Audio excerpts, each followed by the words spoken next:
जिस इंसान ने हिंदी सिनेमा को सिर्फ अभिनय करना नहीं सिखाया, बल्कि उसे एक गहराई दी, एक आत्मा दी, एक ऐसी जान फूकी कि पर्दे पर हर किरदार जी उठे।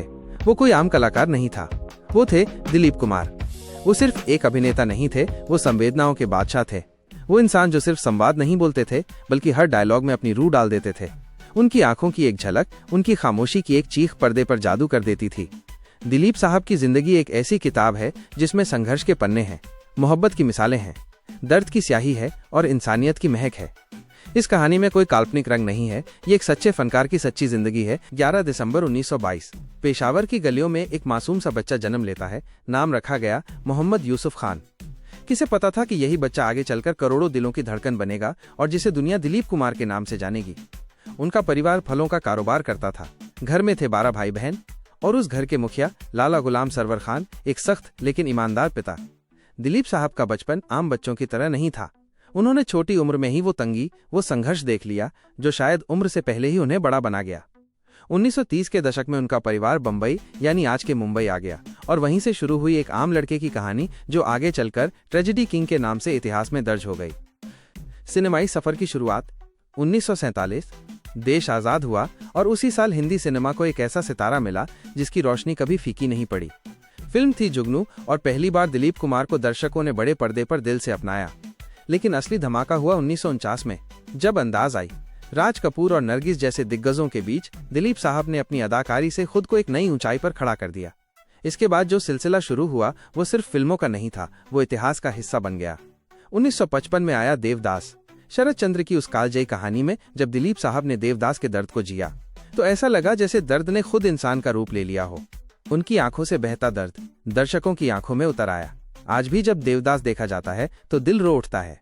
और फिर आया 1960 का मुगल आजम। एक शहजादा, एक बगावती इश्क और एक अनारकली से मोहब्बत। दिलीप कुमार ने सिर्फ किरदार नहीं निभाया, उन्होंने प्रेम को अमर बना दिया। 1961 में गंगा जमुना आई और इस बार उन्होंने न सिर्फ अभिनय किया बल्कि इसकी कहानी भी खुद लिखी। एक सीधे साधे गांव के लड़के से क्रांतिकारी बनने का जो सफर था वो हर हिंदुस्तानी के दिल में बस गया। दिलीप कुमार अब सिर्फ अभिनेता नहीं थे, वो आईना थे जिसमें हर इंसान अपना दर्द, अपनी मोहब्बत, अपना संघर्ष देख सकता था। ट्रेजेडी किंग क्यों कहा गया? क्योंकि उनके निभाए हर किरदार में सिर्फ अभिनय नहीं था, उसमें एक जीता जागता दर्द था। एक ऐसा दर्द जो उनकी जिंदगी से होकर पर्दे पर आया था। दिलीप साहब ने कभी खुद कहा था, मैंने दर्द को जिया है, सिर्फ निभाया नहीं। और यही फर्क उन्हें बाकी कलाकारों से अलग बनाता है। जब वे पर्दे पर आते तो चिल्लाकर नहीं बोलते थे, उनकी आंखें बोलती थीं। उनका हर मौन दर्शकों के दिल में तूफान सा मचा देता था। उनकी खामोशी उस दर्द से लबरेज होती थी जो शब्दों से कहीं ज्यादा असर करता था। वो चेहरे पर मुस्कान लिए भी आंखों में उदासी का समंदर छुपा लेते थे।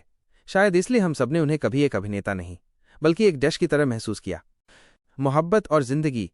अगर सिनेमा में मोहब्बत को कोई नाम देना हो तो एक नाम जरूर लिया जाएगा, दिलीप कुमार और मधुबाला।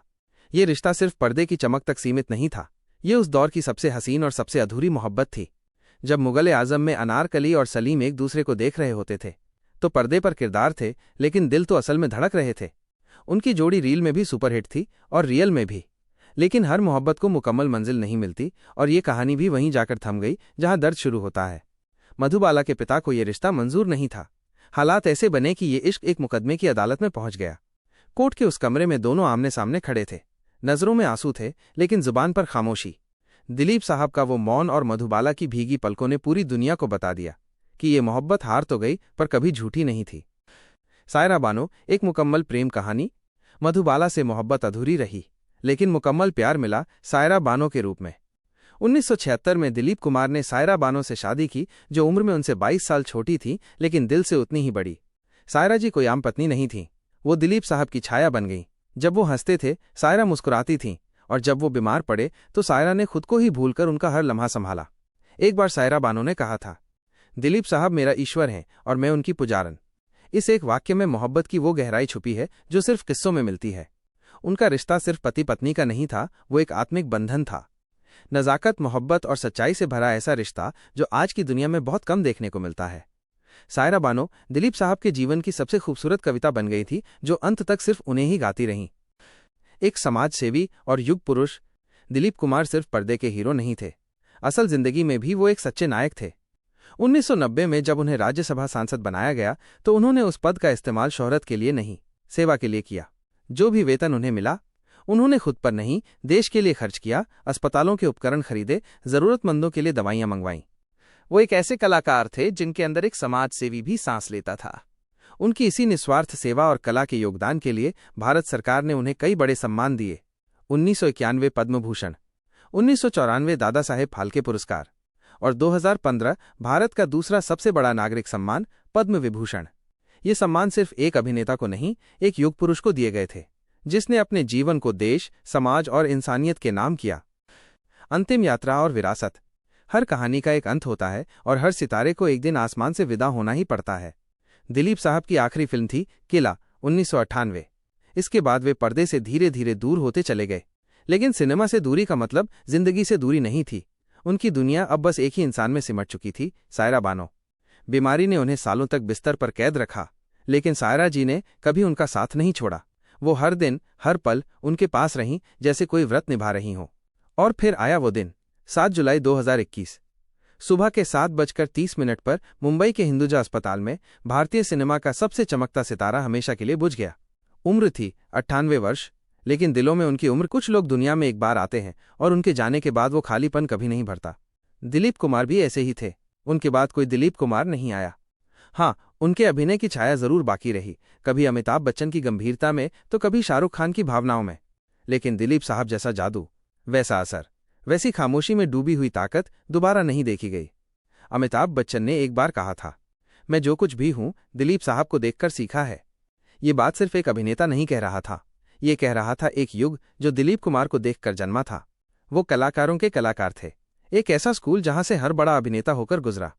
और शायद यही है दिलीप कुमार की सबसे बड़ी विरासत। वो अभिनय नहीं सिखाते थे, वो जीना सिखाते थे। एक एहसास जो अमर है। कुछ लोग जिंदगी नहीं जीते, वो एहसास बन जाते हैं। दिलीप कुमार एक नाम नहीं, एक एहसास थे। उनका जीवन सिर्फ अभिनय नहीं था, वो एक भावनाओं की किताब थे जिसे हर इंसान ने अपने अपने तरीके से पढ़ा। वो चले गए, लेकिन उनकी आवाज आज भी कानों में गूंजती है। उनकी आंखों की खामोशी आज भी दिल को चीर जाती है, और उनके निभाए किरदार आज भी सिनेमा के हर फ्रेम में सांस लेते हैं। उनका जाना सिर्फ एक कलाकार का जाना नहीं था, वो हिंदी सिनेमा के एक युग का अंत था। लेकिन यादें कभी मरती नहीं, और दिलीप साहब की यादें हमेशा हमारे दिलों में जिंदा रहेंगी, क्योंकि वो सिर्फ पर्दे पर नहीं जिए, वो हमारे दिलों में जिए और वहीं रहेंगे हमेशा।